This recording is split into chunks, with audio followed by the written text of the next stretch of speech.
down here in the cavern with the echo chamber. My name is Bill Lesh, and I'm your president. I'd like to have you join me in welcoming several new members today. Ask them to stand and remain standing until we can welcome you with a round of applause. They are Jay Ellis, TriStar Pacific Construction, Dr. Mel Gertov, Director of International Studies at Portland State University, and Karen Hafner, Legislative Advocate, School Boards Association. Welcome to the City Club of Portland.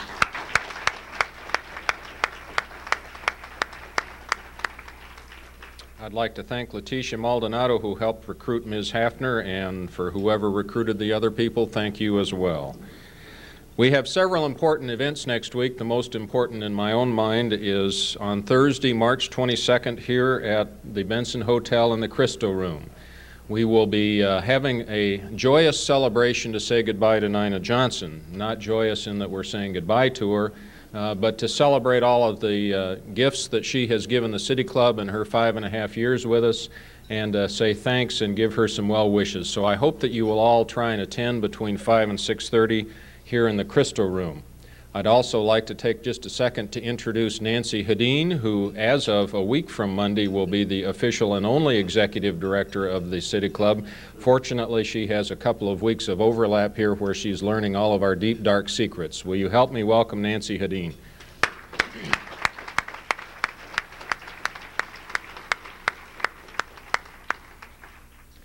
Our featured speaker next Friday will be different from the one that has been announced earlier.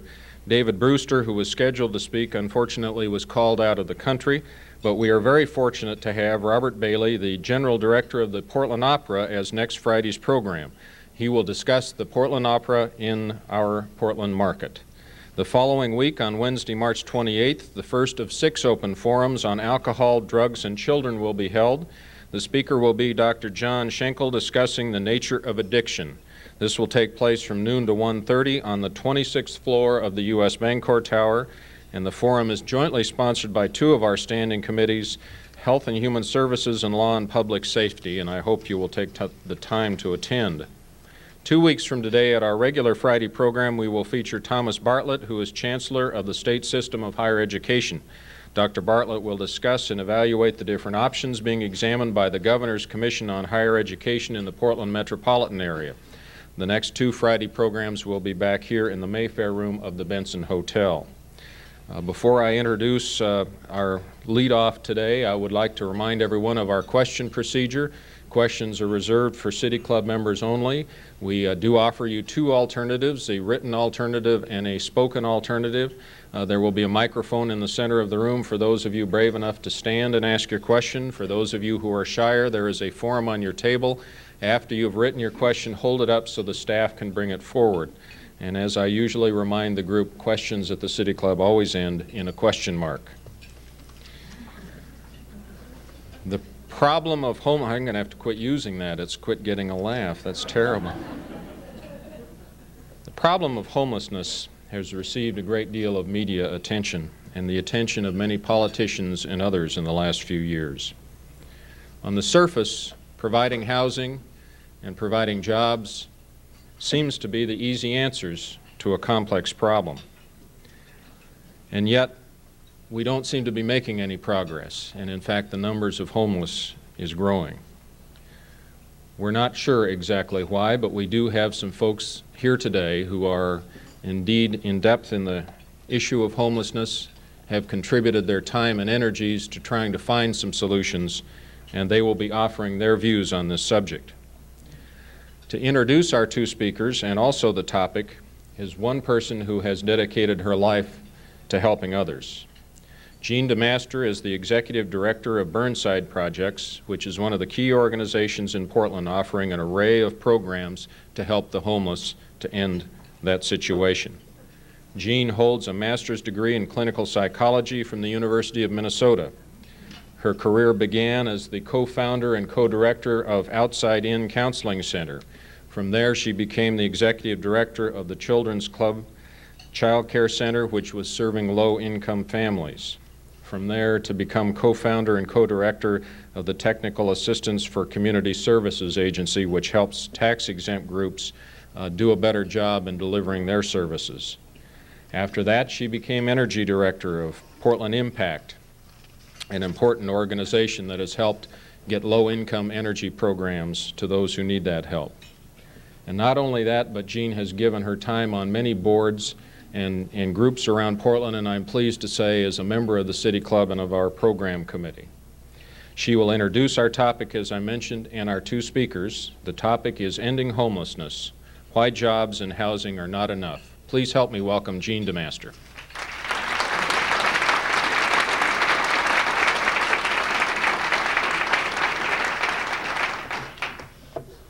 Thank you. I'm very honored to be able to be here today to introduce the City Club presentation on homelessness. As I began to work in the issue of homelessness 7 years ago in the Burnside area, one of the things that was the most impressive to me were the numbers, the huge numbers of people that were homeless every night. I'd like to begin this presentation talking a little bit about the statistics on the numbers of people homeless here in Portland and in Multnomah County. On any night in Portland, over 1,000 people are homeless and are served in shelters. Another 200 to 400 people are outside in camps or under bridges. Imagine a group 5 times as large as we are today, homeless every single night in the Portland area. Every year in Multnomah County, almost 17,000 persons receive services because they're homeless. The same is true in Clackamas, Washington, and surrounding counties. Over 17,000 persons spend 1 or more nights in a shelter because they're homeless. These 17,000 individuals divide up into 3 groups. In round numbers, 7,000 people in families, 9,000 people who are single men and women, and 1,000 youth under the age of 21 years. Of the 7,000 people in families, 4,000 are children. Imagine. 4,000 homeless children in Portland served every year in shelters. 4,000 kids, 3,000 parents. In addition, 1,000 homeless teenagers. The teenagers are street kids, runaways, throwaway kids. Of the 1,000 teenagers, 600 received services in the shelters. 400 were not able to come into the shelters and were outside for all of the time. By the age of 20, at least 80% of homeless kids have been sexually or physically abused. Homeless single men and women, 9,000 served in just our county in any year. When Burnside Projects looked at who we were serving, homeless single men and women, the average grade completed of people in our shelter was 10th grade. The average age was 39 years. The average length of time these individuals had lived in Portland was 10 years. The average length of time these individuals had been homeless was 5 years. In our population, extrapolated to the homeless single population in Multnomah County, it would represent 7,000 homeless men, 2,000 homeless women served every year. The second thing that I learned about the homeless when I came to the Burnside area 7 years ago was that homeless people don't want to be homeless. That's what the militancy around homelessness that we see now is all about. What homeless people do want is housing or apartments and homes. They want jobs that pay enough to pay their bills. They want families, people to care about and people to care about them. They want the same things that you and I want. The homeless are people that have needs just like you and I. Homelessness is a personal tragedy of enormous proportion in our society, in our city, in our county. We're here today. We're only blocks away from the Burnside area shelters. Most of us work in the downtown area with the homeless around in the population.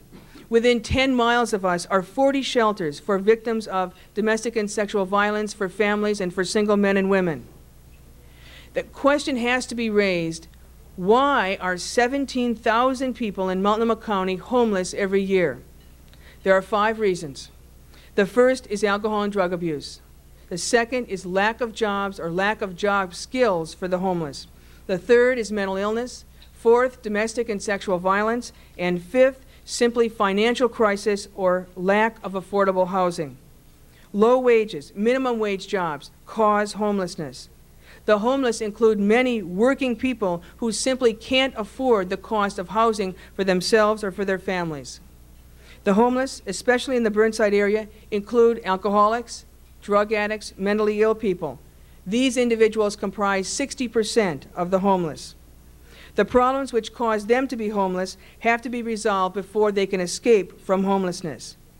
We have to remember, though, that these problems, alcoholism and addiction, are treatable diseases. Mental illness is a controllable, treatable condition. Lack of job skills, lack of affordable housing are problems that we can solve.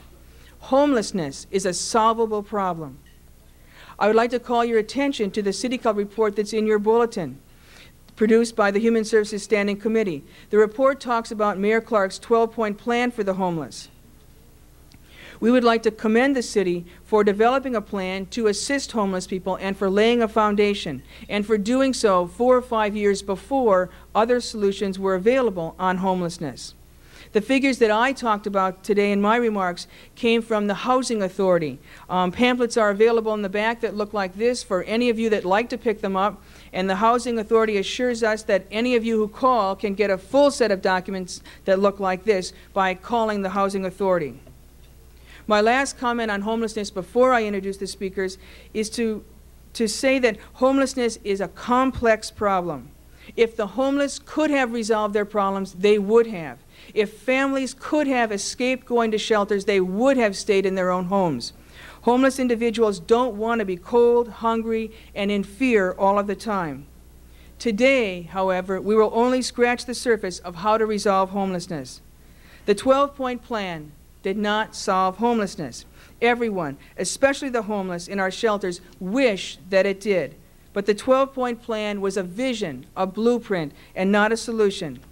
We, members of our community, are architects, we're the construction workers, we're the financiers, we're the neighbors. We're the ones that have to find the solutions to homelessness. It's a huge step from the blueprint to a finished house. But our speakers today will talk about why we haven't and how we can achieve solutions to homelessness. Let me introduce now both Marilyn Miller, who is the Executive Director of Portland Impact and has been the Executive Director since 1987, working at Portland Impact since 1980. Marilyn is a graduate of Lewis and Clark University and has a master's degree in public administration. I will also introduce Steve Rudman, who is with the Resource and Development Manager for the City of Portland's Bureau of Community Development.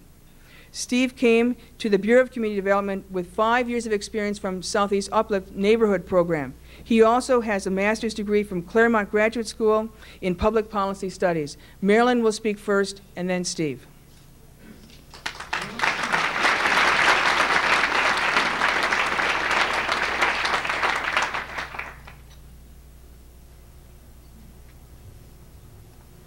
Thank you. I appreciate City Club's interest in this issue. I get asked a lot about why are people homeless, and I hope to answer some of that today. But before I do, I would ask you to ask yourself a couple of questions. I think there's usually 2 reasons why people ask why. One is that they want to hear reasons that justify why the homeless don't deserve help. And the other is to understand the problem and help create solutions. And I think depending on your motivation for why you want to know why, you'll hear differently from what I have to say. So please ask yourself that question. First of all, I want to talk a little bit about an exciting project that Portland Impact is doing in conjunction with Portland State University Research Institute in Multnomah County. It's called the Homeless Family Self-Sufficiency Project. It's a research-oriented project, and it is the first time, one of the first in the nation really, that is going to look at who are the homeless in terms of families, why are they homeless, and to do follow-up studies 6 months afterwards to see what kind of services help these folks and what kind of barriers were not overcome. Fortunately, I have some preliminary data which I think will be helpful in either confirming perhaps some of your stereotypes or questioning some of those. I want to emphasize that this is preliminary data, but I believe in a year that much of what we're seeing now will be confirmed. This comes from interviewing 63 families who've been involved in this project thus far.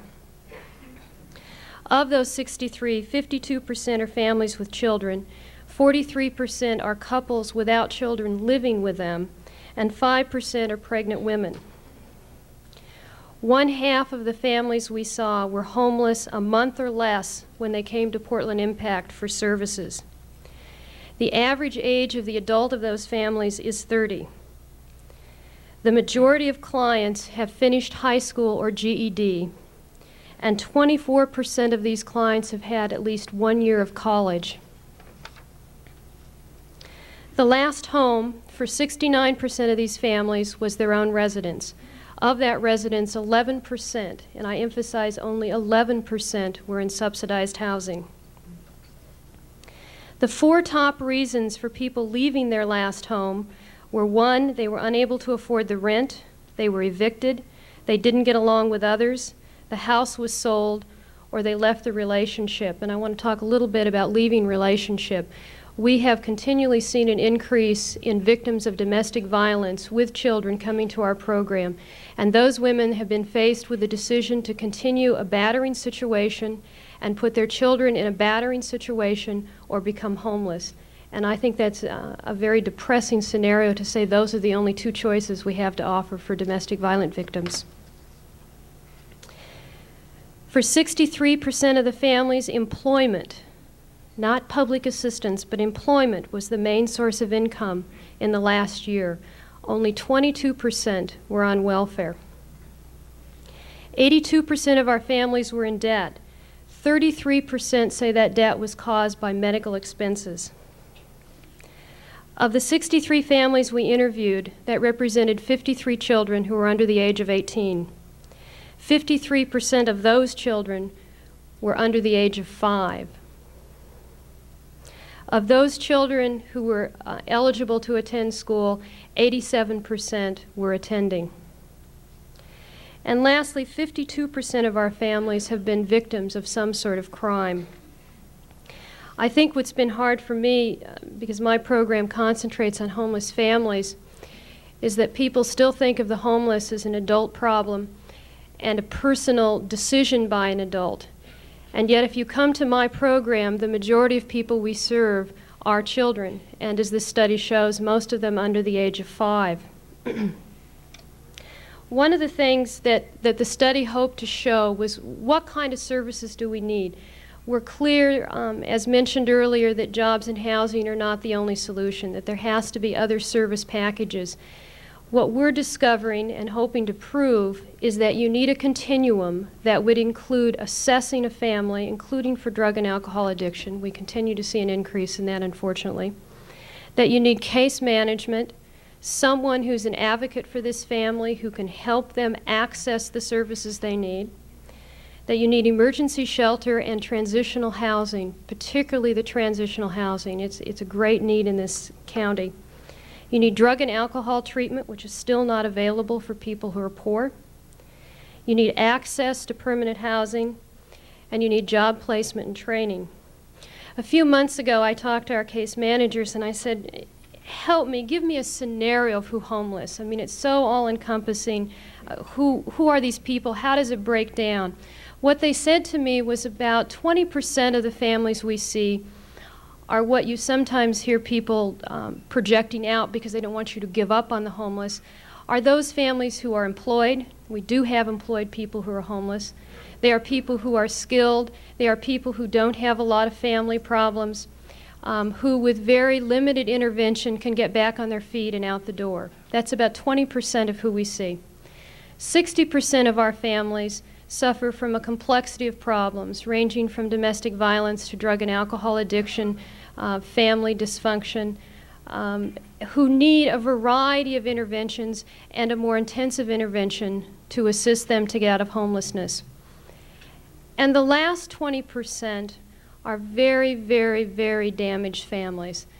They come from parents who often have extensive criminal backgrounds. There is tremendous violence within those families, and that those parents currently in their situation are incapable of parenting their children, and yet their children come with them.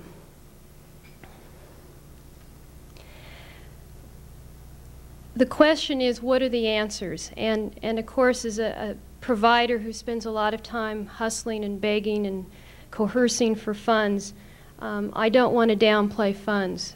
It's the kind of issue that you've got to invest in. If you want it solved, you need to put funds in, and I think particularly in the areas of housing and drug and alcohol treatment and case management. But there are also policy issues, and it has been a little dismaying to me that I think some of the policy issues get ignored. Some of those issues, for me, I think we need to look at mandatory drug and alcohol treatment. I know that the mayor's 12-point plan looked at that, but I think there needs to be stronger advocacy in looking at that issue and making it happen. I think we need to look, and I never thought, I spent 15 years working with children and abused children. I never thought I'd ever say this, but I think we have to look more seriously at outside permanent placement of children from some of these families. That there are some families who are so badly damaged that if their children continue to stay with them, they will only repeat the pattern, and that is what's happening today. I think there needs to be landlord incentives for renting to those who were once homeless and poor. I don't blame landlords for scrutinizing who they have rent, but we have families who may not have a history of succeeding, but get in our program, do what's asked of them, begin to get their lives together, begin to overcome barriers, for the first time in their life begin to feel good about themselves, get ready to go into permanent housing, to only be told by a landlord, I'm sorry, we're not going to take a risk on you. You don't have long-term employment. You're not a good risk for us. And we've had a couple incidents recently of families that we had worked so hard to help their motivation and self-esteem, and they were feeling good, who were just devastated by that. And I think with agencies offering the kind of monitoring and support to these families, that I think they're very good risks, but I think landlords need incentives to take that risk. There needs to be more aftercare programs for those leaving institutions, both correctional, drug and alcohol treatment, and mental health institutions.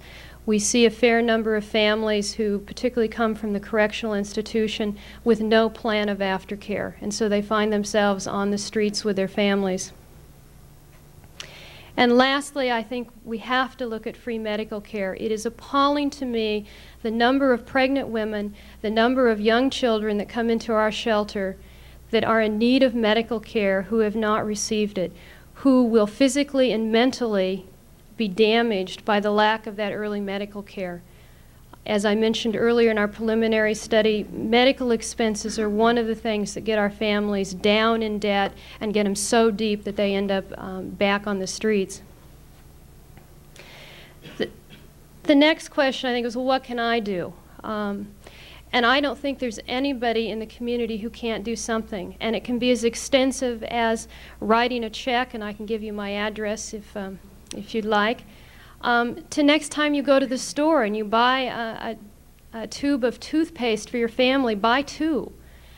When our families come to us, they have nothing. They literally have nothing. Most of them have been living in their cars. So things that you might think a razor or shaving cream or soap may not be important to you, but try and live without them for several months. So I think there's a variety of ways that people can get involved.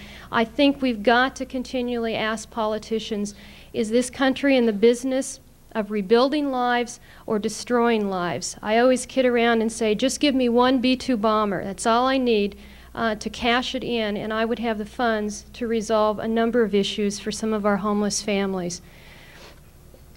I don't know how many people read the Oregonian on Tuesday, but it was an interesting article talking about how the country has gotten tired of the homeless issue and become insensitive.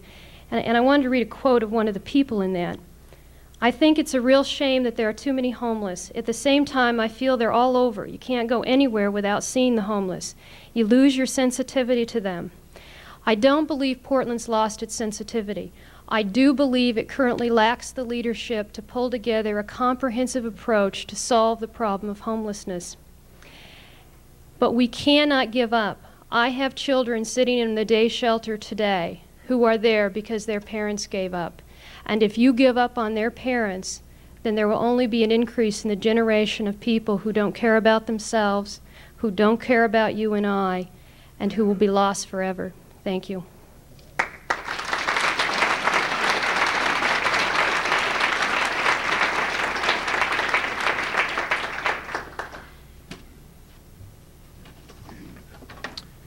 Good afternoon. It's nice to be here. As Gene and Marilyn have begun to indicate, homelessness is an extraordinarily complex problem, and there aren't any easy answers. Clearly, jobs and housing aren't enough. A comprehensive approach is needed. But there's a danger here if we wait for all the pieces to fit together, of analysis paralysis. The problems become overwhelming. We don't know where to begin. I suggest that the issue of shelter, housing, the basic need for humans right after food, is where we must begin to focus.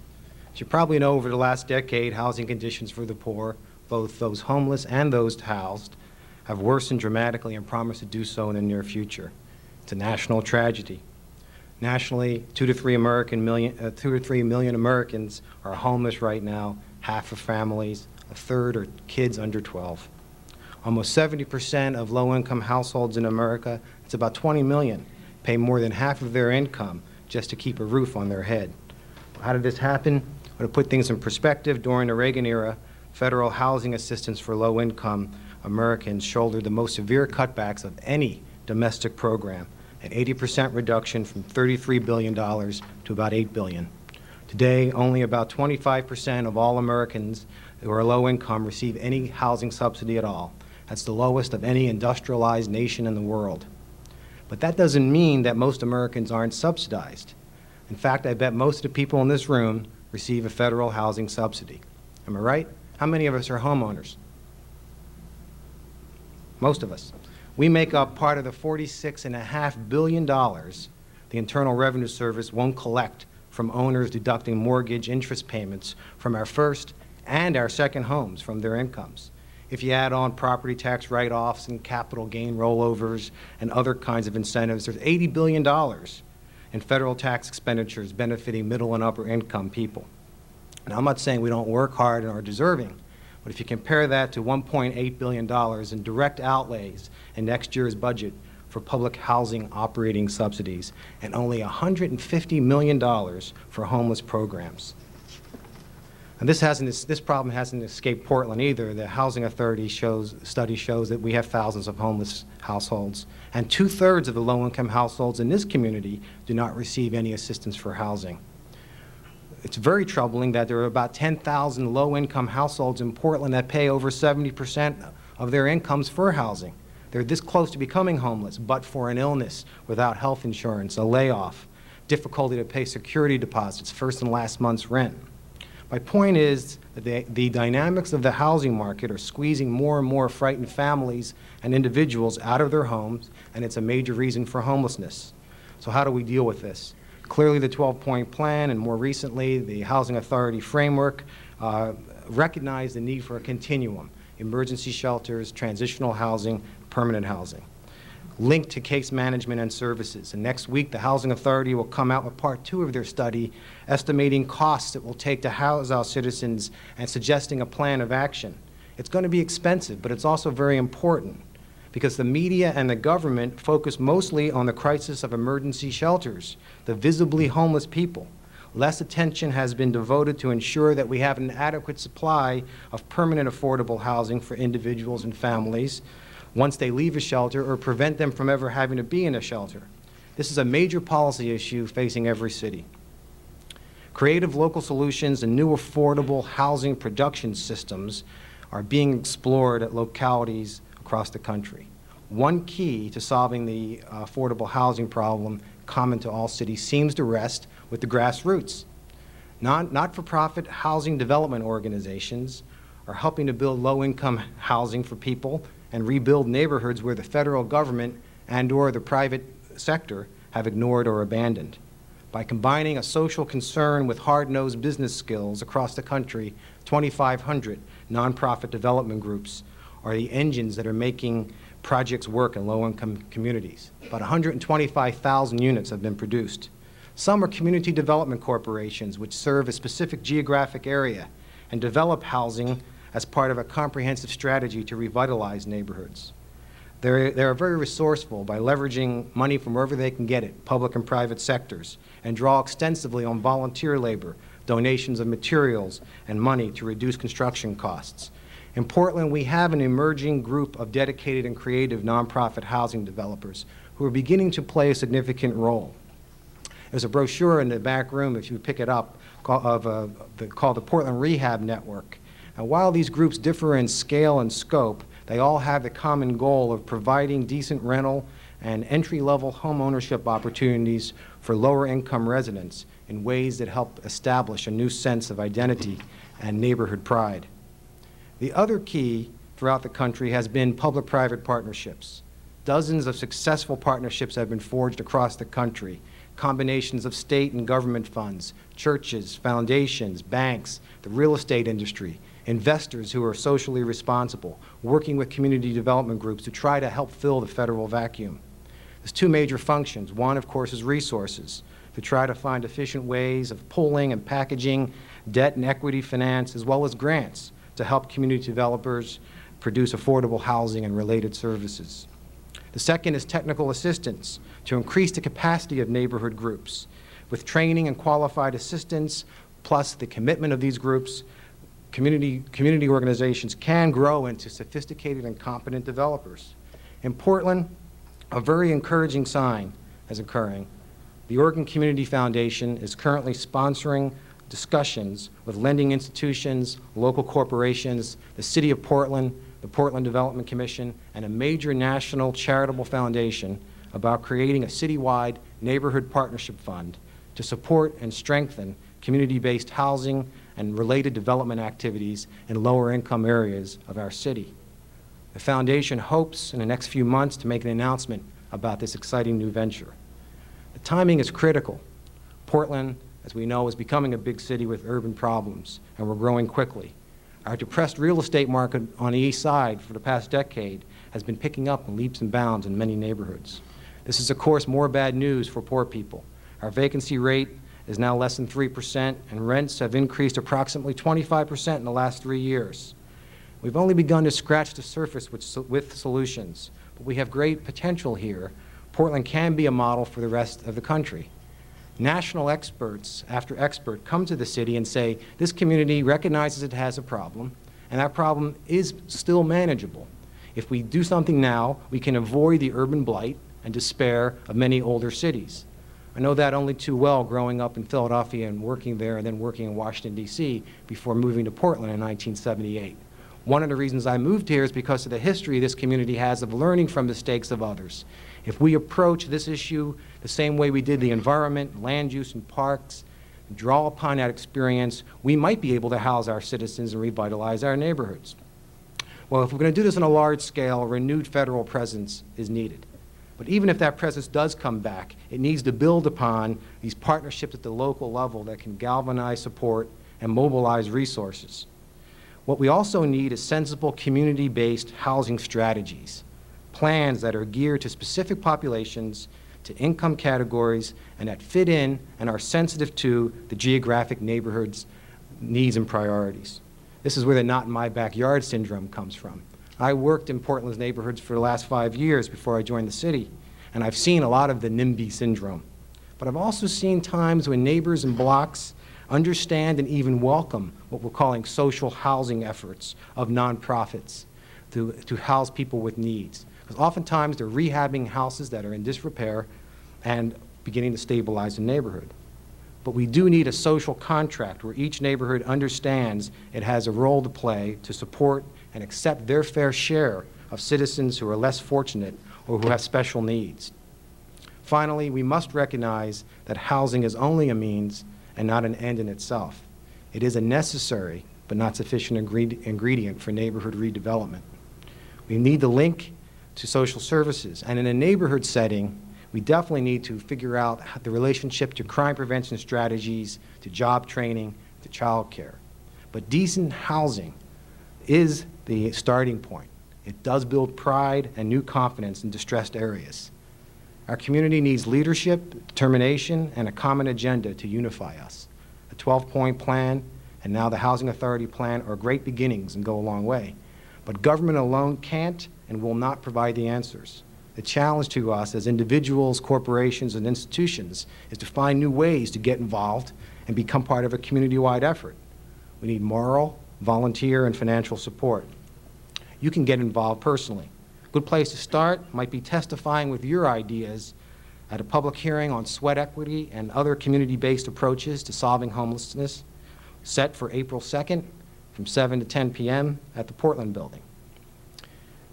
We need to ask ourselves as a community, if we can't afford to provide decent, affordable shelter for our fellow citizens, how long can we continue to afford the social costs of failing to provide that shelter?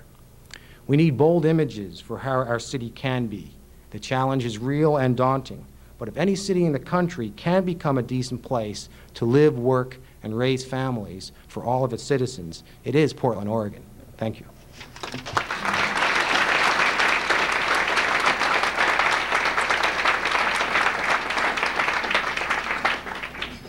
Thank you very much. As I said at the outset, we will have both written and oral questions. The microphone is here in the center of the room. If you have a written question, please hold it up. The honor of the first question today will go to Jean DeMaster. Thank you. I think it's always an opportunity to kind of put your peers on the record in a public forum, so I wanted to do that. Over half of Portland's homeless are served in one neighborhood. They're served in the Burnside downtown neighborhood. And part of the planning that we're doing as a community is to look at ways to have homeless people and shelters for the homeless leave the Burnside downtown neighborhood and have homeless people go to other outlying neighborhoods throughout Portland.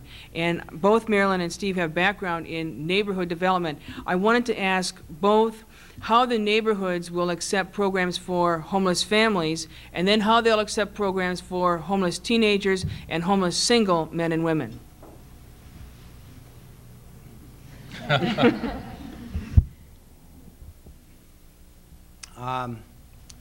If I knew the answer to that question, we would be well ahead. I think there is a problem in residential settings for families to feel comfortable with the traditional single transient. I think it's difficult, but reasonable people in Portland's neighborhoods are seeing that everyone has to play a role, and some of the work being done by multi-service agencies like Portland Impact and some of the churches in the community do show that homeless families can be sheltered and that transitional housing can fit into a neighborhood setting. It is difficult for the mass dormitory shelter kind of idea to be accepted in Portland's neighborhoods, and I don't see an easy answer to that. Well, I've been very fortunate because in Southeast Portland, I think the community's been very supportive of homeless families and serving homeless families there. I don't think the issue is as much will neighborhoods accept families but not singles, but what's happening with those singles and families when they're in the neighborhood. If they're not in shelters and in a crisis modality with behaviors that are pretty scary to some of us, but rather in transitional housing and drug and alcohol-free housing, if they're people that are being supported as good neighbors and contributing community members, I don't think that there will be necessarily a lot of rejection just because someone's single, but I think it's how they come, and if they don't come with the services, then no, I don't think we want camps over in neighborhoods any more than we want them downtown. Yes, ma'am. Charlotte Schwartz, City Club member. I'd like to ask a question of Jean DeMasters. Jean, there have been many articles lately about the homeless youth, and the question I want to ask you is, where are their parents? Shouldn't they assume the responsibility of their children? Where homeless youth are on the streets of Portland. Kids that are runaways where parents have filed a run report can't be sheltered by anybody. So those teenagers by necessity are on the streets. Where parents have not filed a run report, in other words, there's no home for the child to go back to, those youth can be served in the youth shelters. What we hear from teenagers in the shelters are that they are victims of domestic and sexual violence at home, and that there is extreme amounts of alcohol and drug abuse in their homes. So there isn't a home to return them to. Their parents may be here, but it is probably a prudent move for a teenager who's being physically or sexually abused to leave home rather than stay home. Their parents are there, they're present, but they are unable to care for their children. And I think Marilyn's remarks also indicated that even for parents of younger children in family shelters, parents are unable to care for their children, and it puts a responsibility on us as a community and as a society. Thank you.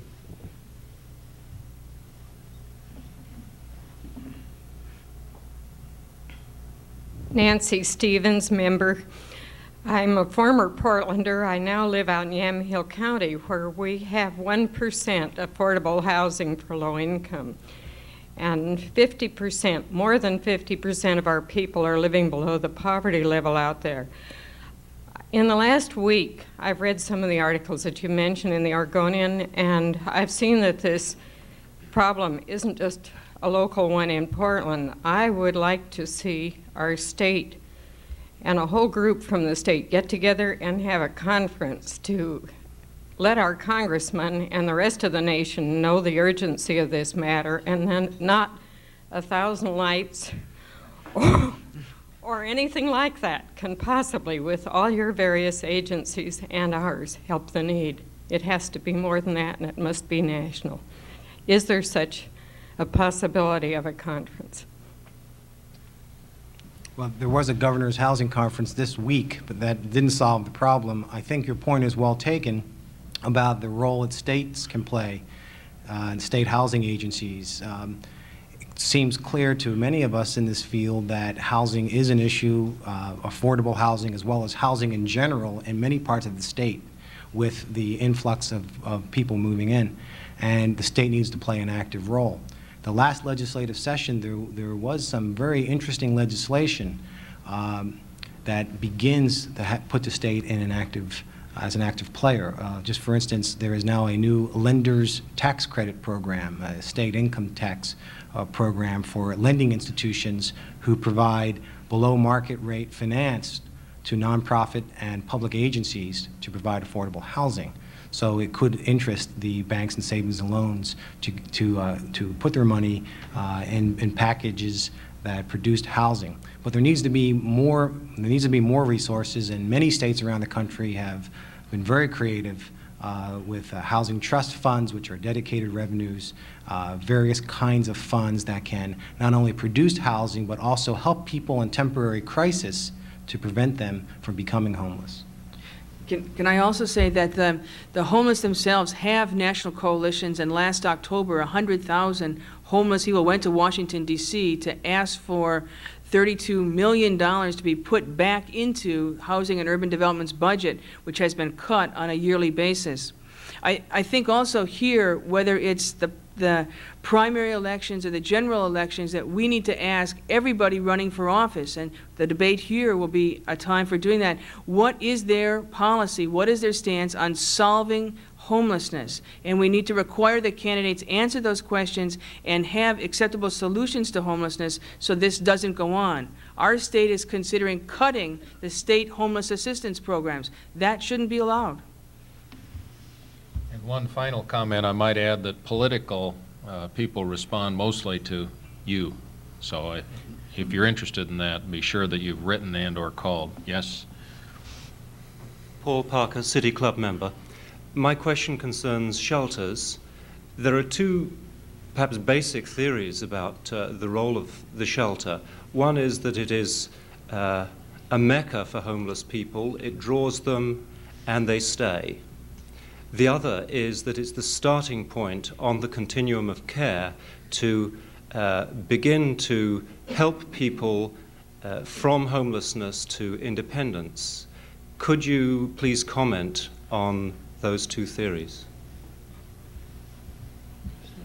Well, in the case with homeless families, which may be different than singles, the average stay in shelter for homeless families is 1 week to 2 weeks, with either folks going on to transitional housing and other support services, or if those are not available, those families unfortunately disappear. So I think in the case of families, it is not a mecca, and in fact, we've seen an increase in families who've refused shelter. They may be down and out, but they feel that they're not at a point where they want to put their children in a church shelter or into some of the motels that we use to voucher families. So I think in the case with families, shelter certainly is no mecca, but it is sometimes a starting point for many of our families to get into longer-term services and back into self-sufficiency. I think in terms of the shelters for single people, first of all, for youth, youth coming in off the streets, over 70% of the youth that come into the youth shelter do go into case management and transitional housing or jobs programs. So particularly for youth, the shelter is a way to bring kids in off the streets and connect them with programs that can redirect the course of their entire life. I think for single people, it's more difficult to say that there is a continuum, although the shelter has to be the first step. I think that unless people can get alcohol and drug treatment and assistance with mental illness and jobs, people can come into shelters, and that means they don't die. And I think that's an important value for our community, that we don't let people die on our streets. They don't freeze to death. They don't lose fingers or toes because of frostbite. But to begin a continuum means that once they come into shelters, there are programs for alcohol and drug treatment, mental health treatment, or jobs, and those programs aren't there to begin that continuum. Yes, sir. Jay Ellis. I'm a new member. I happened to hear about the City Club of Portland via the radio. I was not recruited by a member. And in respect to that avenue and the cultural and societal implications of what we're doing here today, I'd like to ask each of the parties that represents an organization to give information, for example, a phone number, as to how the radio audience might respond to what we're talking about here today in volunteer money and or volunteer help. My own particular interest is in early intervention for families who are at risk, and I wonder if you could be more specific on some of the programs that you might have involved for early intervention for families, especially where there are children at risk. 233-8491. Call today, call tomorrow.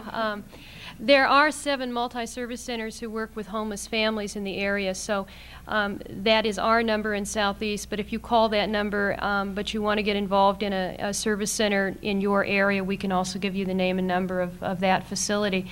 I am sad to say that I'm not aware of a lot of early intervention to prevent families from becoming homeless.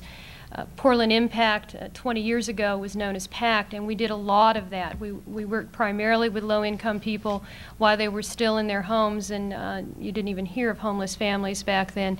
At this point, most of the funds that allow us to do services are directed only to homeless.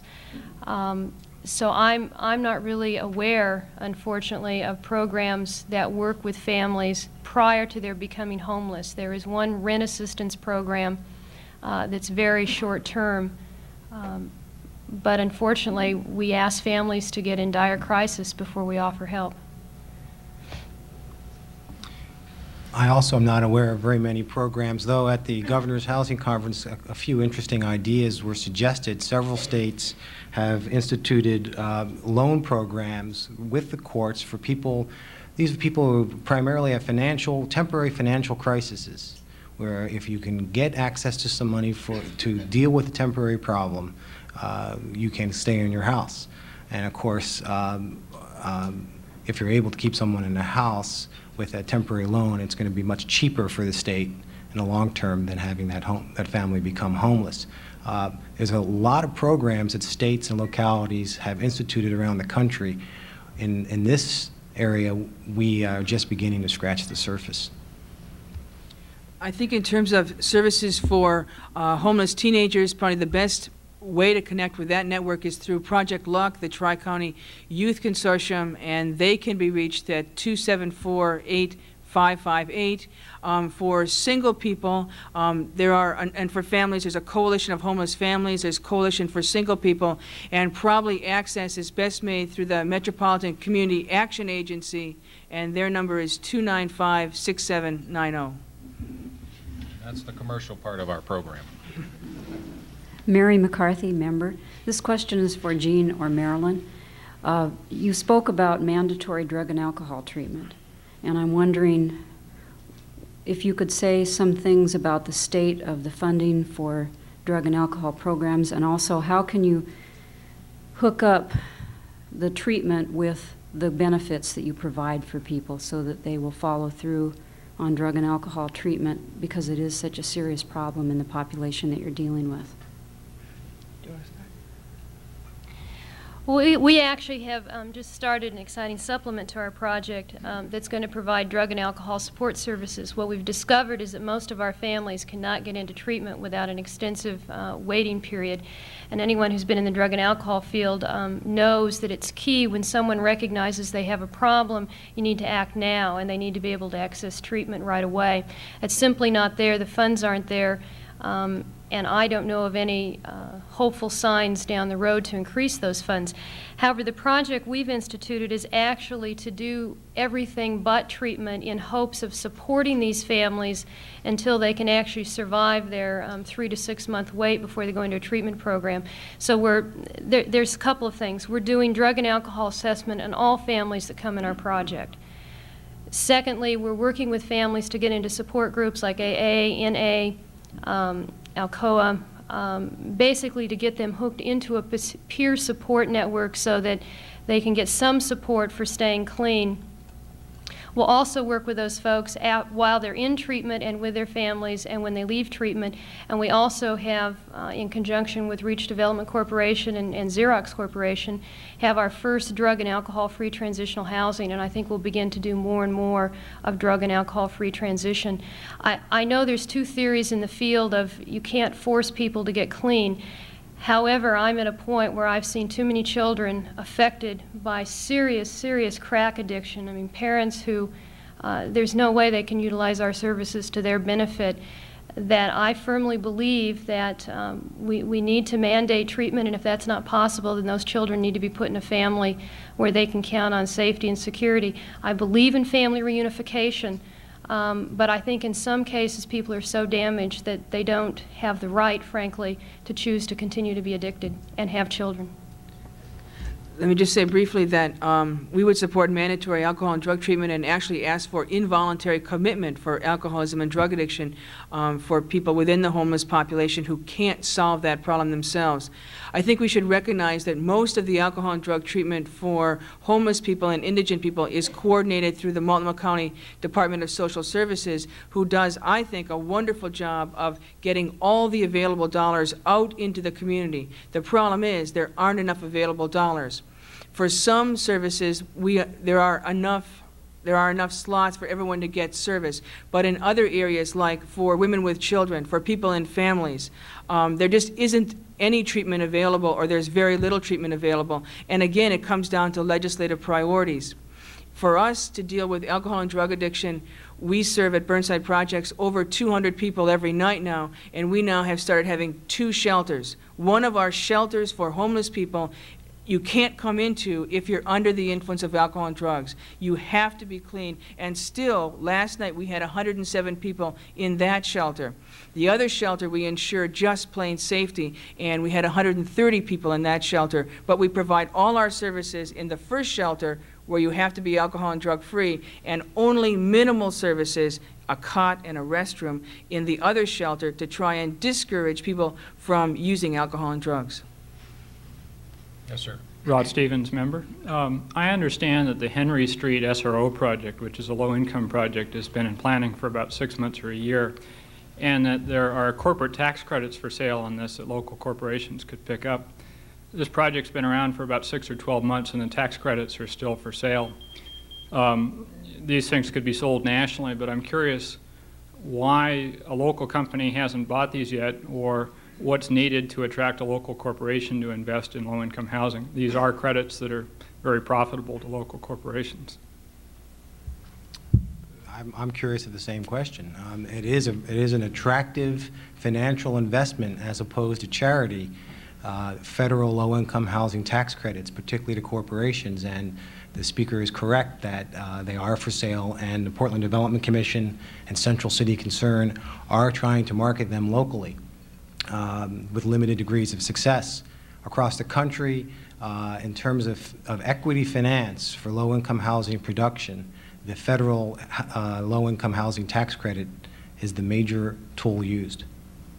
My question is, what's necessary to motivate local companies to buy these? Maybe employees in the company suggesting it's a good idea, looking at how the corporation can contribute and to do something that's socially valuable and also provides an economic return. I think this is where this notion of a public-private partnership is so important, is that each of us as individuals or corporations have something to bring to the table. This is very attractive to corporations, in my opinion. Kurt Webering, City Club member. You mentioned the need for federal funds. There was the McKinney Act passed a few years ago. How much has Portland been able to access of that money, and what's it being used for, and what's its impact? In terms of the National Homelessness Funds, the McKinney Funds, Portland is thought to have about 1 or 2% of the nation's homeless, and yet we have accessed about 4 or 5% of the National Homelessness Funds. We've accessed far more funds than our particular homeless population would have been our fair share. We got more. And I think the reason that we did get more is because early on, when McKinney funds were available, the mayor's 12-point plan was there providing leadership and direction for agencies to submit applications and to get strong support from the city and the Portland Development Commission and the Housing Authority to develop projects. A number of projects are operating. 2 are operating for mentally ill individuals, 1 in the downtown area and 1 in the northeast. There's 1 for women and children that Burnside Community Council operates, and 1 for single women that Reach Community Development is operating. There are a number of them spread out through the community. We are looking at a number to submit in this next round, and they will be submitted for alcohol and drug-free housing, for people who are homeless and job-ready to provide supportive housing, and for elderly homeless people. And we hope to be successful with those applications. I'm going to cut off the questions, but I would like to ask each of our 3 speakers if they would just take a minute or so to give us one more summary of how each of us as individuals can help change the trend of homelessness. Maybe I can start, and from our point of view, the funding for homelessness is a community-based issue. Homeless people are our neighbors, and whether we support programs for the homeless with individual contributions or with tax dollars, we are paying for programs for the homeless, and we need to take control of that. If people want to have the problem solved, we can solve it as a community, but we have to agree that we're going to spend our charitable contributions as well as our tax dollars and direct them into programs that resolve human needs. I think homelessness is an area of suffering in the middle of our community, and we need to make it clear, if we choose to do that, to our city, county, and state legislators, as well as the federal legislators, to produce programs that solve these problems. We can do it if we choose to do it. Well, I would concur with Jean. I think the most important thing is, unlike the article I alluded to earlier, is not to become insensitive to the issue. And if you at any point feel you are, then I invite you to come to my day shelter and look at some of these 3- and 4-year-olds and tell them that you don't care anymore. I think that most of us work for companies or corporations or organizations, and I think if you can begin talking to co-workers and people in those organizations about how they can help, if you're unsure about that, once again, there are multi-service agencies in every neighborhood who would be happy to sit down with you, and we have some businesses in this area, particularly Bank of California, Securities Pacific Bank, Xerox, US West, who are doing that and are helping us not only financially, but helping us brainstorm and look at solutions. And I would ask that you do that with your coworkers, your neighbors, your family. Real quickly, I have a 7-year-old friend who lives in Lake Oswego, a very affluent neighborhood, who described to me one day the house she was going to build. And 2 weeks prior to that, I had described to her we'd run into a homeless person downtown and why that person was homeless. And she described her 20-room house and the 10 bedrooms and the 2 kitchens. And when I asked her who was going to live in it, she said, well, myself, my family, and those people who are homeless. So I encourage you, if you have children, don't let them forget that their peers out there need their concern and need their hope. Just very briefly, I think we need to remember that we do have a problem with permanent affordable housing in this community as well as emergency shelters. And I believe that this window of opportunity of affordability to purchase houses and to make them available for low income is beginning to shut as our economy improves. So there's a great many things we can do as individuals and also with our affiliations, both professionally and also civically, to bring something to the table, moral support minimally, requesting government priorities in this area, but also with your time and your money. And if you want to get involved in the public sector, come to these April 2nd hearings. We will solve this problem with people like yourselves. I'd like to have you join me in thanking Steve Rudman and Marilyn Miller and Jean DeMaster for an excellent program, and we'll see you next week.